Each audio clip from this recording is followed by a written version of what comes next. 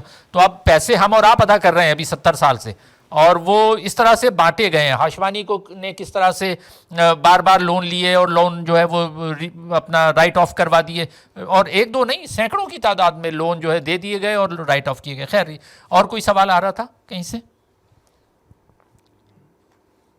جی جی السلام علیکم. جی میں اپنے ایکسپیرینس کے مطابق بس بولوں گا. میں ایک لیمین ہوں, میں کوئی, آپ تعارف کرا دیں. جی میرا نام امجد وڑائچ ہے, میں ایک عام شہری ہوں. جی ٹھیک ہے, میرا کوئی بولا کیا کہتے ہیں کوئی نہیں لگا ہوا, نہ میں صافی ہوں نہ میں جنرل ہوں نہ کوئی چیز. میں سمجھتا ہوں کہ اس ملک کے ساتھ چکر یہ جو میں نے ایکسپیرینس, میرا ایکسپیرینس ہے کہ اس کو اسمبلی پلانٹ بنایا گیا ہے کہ جاپان سے ڈبہ آیا, میں بڑا لیمن سی بات کرتا ہوں. جی ٹھیک ہے. ڈبہ آیا, انہوں نے پیسے پورے لے لیے, یہاں کے آئے, ڈبہ کھولا, گاڑی بنائی, یہیں بیچ دی. اور یہ جو بندے جن کو بڑے بڑے بائر مل گئے ہیں, انعام ملے ہیں, جن کو واپس بھی آ گئے ہیں, ان کا مقصد ہی ان کو یہ تھا کہ بھائی تم نے 3-4 پوائنٹ جو ہے نا ہمارے کر دو اس ملک کے لیے, پھر ہم تمہارے لیے بہت کچھ کریں گے. کیا تھا کہ آپ نے ڈیم نہیں بننے دینا, کیونکہ ڈیم جو ہے وہ معیشت کی ماں ہوتی ہے. کہ ڈیم ہوگا, سارا سال نہریں چلیں گی, نہریں چلیں گی, مثلاً ایک کپاس اگے گی, بجلی یہاں سستی بنے گی, اس سے ٹیکسٹائل چلے گی, ٹیکسٹائل میں انرجی سستی ملے گی, باہر ہم کمپیٹ کر سکتے ہیں. انہوں نے کہا ڈیم نہیں بنے گا, سب کچھ ختم ہو جائے گا, ماں ہی نہیں مطلب اس کی. دوسرا اس کے بعد کیا, یار آپ کو اے سی چاہیے, یار اے سی ہم باہر سے بھیج دیں گے, ڈبہ کھولو, اس کو کرو, اسمبل کرو, بھیج دو. اس سے پہلے ہماری قوم بھی تو ایسی ہے نا, وہ بھی نہیں اٹھتی. وہ بھی کہتے ہیں کہ یار یہاں پر مینوفیکچرنگ نہیں ہوتی, را مٹیریل نہیں بنا. میں سعودیہ میں رہا ہوں, کراچی سے ایک کمپنی تھی جو کہ اس کا پلاسٹک کا میٹیریل بناتی تھی, دانہ جسے کہتے ہیں. میں جدھر رہتا تھا یمبو میں, وہاں پر انڈسٹریل ایریا, وہاں پر ایک انہوں نے سیٹ اپ لگایا. سارا کراچی کا پورا سیٹ اپ ختم کر دیا گیا, پورا set up with managerial force وہاں گیا. انہوں نے ان کو ہائر کیا اور انہوں نے کمپنی چلا کے وہاں دی. کیا ہمیں پتہ چلا جی کہاں سے آئے ہیں, جی کراچی میں ایک پلانٹ تھا ختم کر دیا. یعنی اب ہم دانہ باہر سے منگواتے ہیں. آج پلاسٹک کا پائپ جو ہے وہ اتنے کا ہے, کل کتنے کا ہے, وہ بڑھتا جا رہا ہے. میرا مقصد کہنے کا یہ ہے کہ ہم خود, واقعی صحیح بات ہے, ہم نے خود اپنے آپ ایسے کیا ہے. ہم نے اس کو بنایا اسمبلی پلانٹ. یہ صرف اسمبلی ہوتی ہے اور یہاں کوئی را مٹیریل نہیں بن رہا. یہ ہم زرعی ملک ہونے کے باوجود دالیں بھی باہر سے آتی ہیں. ٹھیک ہے نا, مطلب ہم کچھ بھی نہیں کر سکتے. تو یہ میں کہہ رہا تھا کہ کب تک یہ چلے گا, لوگوں کو بتائیں کہ یار اسمبلی پلانٹ نہیں, را مٹیریل بھی یہاں بنانا ہے, سب کچھ ہے. Thank you. آپ کچھ کمنٹ کرنا چاہیں گے اس پہ خلیق صاحب؟ بالکل, جیسے وہ جو بار بار وہ یوز کر رہے ہیں نا نن کمپوپ, وہ اسی لیے کہہ رہے ہیں. لیکن ہم بار والوں کو بلیم کرنے کے بجائے میرا خیال ہے بار والے تو سازش ہمیشہ کریں گے ہمارے خلاف. وہ ہمارے دشمن ہیں جی, وہ ہمارے انڈیا ہمارے خلاف ہی رہے گا ہمیشہ, اسرائیل بھی ہمارے خلاف ہی ہوگا, وہ ہمارے خلاف سازشیں کرے گا. لیکن ہم کیا کر رہے ہیں اپنے ساتھ؟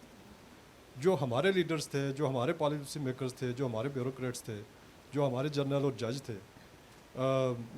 وہ تو کچھ کرتے نا جی. اگر وہ کچھ کرتے تو پھر ہم کہتے کہ جی کسی امریکہ نے یا برطانیہ نے یا کسی نے سازش کی. تو ہم اپنے آپ کو تو ذرا ٹھیک کر لیں نا, اپنی جو پالیسی میکنگ ہے اس کو ٹھیک کر لیں. ٹھیک ہے, اب اس میں دو چیزیں ہیں. آپ نے دو باتیں کی ہیں, میں تھوڑا سا کمنٹ اس پہ کرنا چاہوں گا. ایک تو ڈیمز کی آپ نے بات کی, اس پر یہ پورا چیپٹر ہے ان کا, اور اس میں انہوں نے بالکل صحیح آئیڈینٹیفائی کیا. انہوں نے کہا ہے کہ جو بڑے ڈیم بنانے کی بات ہوتی ہے, اس کے علاوہ ہزاروں کی تعداد میں چھوٹے ڈیم بننے کی پاکستان میں گنجائش موجود ہے.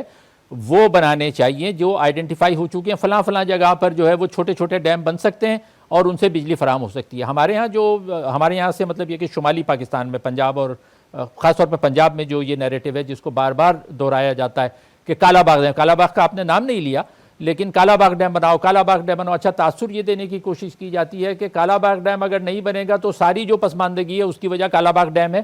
اس چیز کو اسٹرانگلی کنٹیسٹ کرنے کی ضرورت ہے. دس از اگینسٹ ریئلٹیز, جو فیکٹس ہیں اس کے خلاف ہے.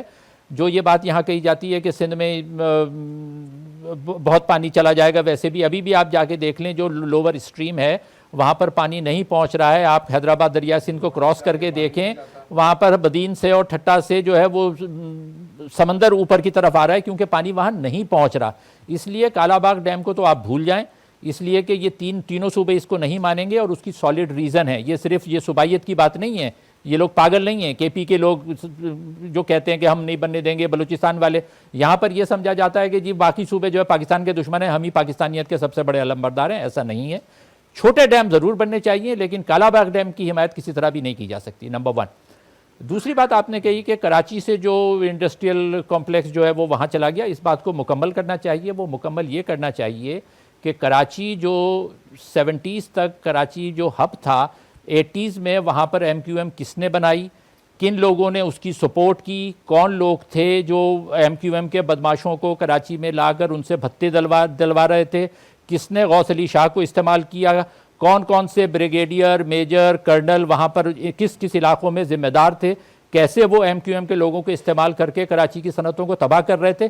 بات کی جائے تو پوری کی جائے تو اس طرح سے وہ کراچی کا سرمایہ دار مجبور ہو گیا کہ وہاں سے. اب اس کے بعد کیا ہوا, 80s کے بعد Karachi is no more the industrial hub has shifted to Punjab now, which is all right. یعنی پنجاب, میں یہ نہیں کہہ رہا ہوں کہ پنجاب میں ترقی نہیں ہونی چاہیے, پنجاب میں پوری ترقی ہونی چاہیے, ہم اس کے پورے سپورٹ میں ہیں, پنجاب ہمارا ہے, لیکن not at the cost of other provinces. بنیادی بات یہ. اگر کوئی اور سوال نہیں ہے تو اس کو کنکلوڈ کرتے ہیں. اگر کوئی سوال, جو کہ ہیتھرو کے بعد دا موسٹ بزیسٹ جو ایئرپورٹ ہمارا تھا کراچی, مجھے یاد ہے کہ وہاں سے بنگالی جاتا تھا تو یہاں سے کنیکٹ ہو کے جاتا تھا, پھر فلپین جا رہا تھا وہ بھی یہاں سے ہو کے جا رہا تھا, بامبے جانا تھا یہاں سے ہو کے جاتا تھا. وہ انہوں نے کیا کیا کہ انہوں نے سارے ختم ہو گیا, ہماری ٹریفک بھی ختم ہو گئی. بالکل بالکل یہ بھی ایک یہ لے جو بول سکتے یہ ہیں لے نہیں وہ ایک تو آن لائن یہ جاتا ہے. ایک تو یہ رن آف دا ریور جو پروجیکٹس ہیں ان پہ کام کرنے کی ضرورت ہے. دوسرا جو امپورٹنٹ ہے، دیکھیں آپ سنگاپور کی مثال دیکھیں. سنگاپور ایک چھوٹا سا ملک ہے، 8 سے 10 ملین کے لگ بھگ ان کی پاپولیشن ہے، کوئی را مٹیریل پیدا نہیں ہوتا، $500 بلین کی ایکسپورٹس ہیں جی، 6 to 8 بلین کے درمیان. اب مجھے بتائیں آپ، پاکستان میں کوئی 240 ملین سے زیادہ ہم لوگ ہیں، بات سچ ہے لیکن آخر میں وہی وہ جو نکمے لوگوں والا معاملہ ہے نا، مجھ سمیت پرابلم ہے اس کے اندر. ایک آپ سے ریکویسٹ میں کرنا چاہتا ہوں جی سر، یہ کتاب جو ہے یہ ڈیزرو کرتی ہے کہ اس کتاب کا اردو میں ترجمہ کیا جائے تاکہ میکسیمم لوگوں تک ان کی یہ آواز جو ہے وہ پہنچائی جا سکے. بالکل.